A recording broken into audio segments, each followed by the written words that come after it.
How I cured my acid reflux without taking drugs. Hi there, my name is Reese. I'm a nutritionist. I work specifically these days with people to get to the root cause of their reflux and their bloating. And back many years ago, I had acid reflux and my doctors couldn't figure out why. They gave me their medication. It was only helping while I took it. I went for an endoscopy. They didn't tell me I had to be off my PPI medication for at least 15 days. Thanks for that, doc. So they couldn't find any problem. Well, my issue turned out to be an overgrowth of yeast. But how did I find that out?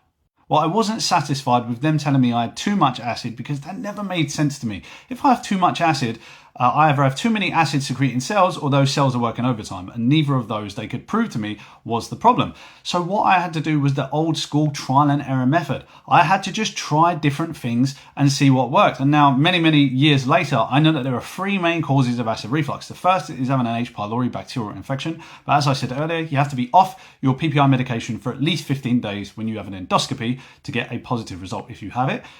This doesn't matter if you take some herbs like pilobird, for example, you just take the herbs. But if you really want antibiotics, then you've got to find a positive test.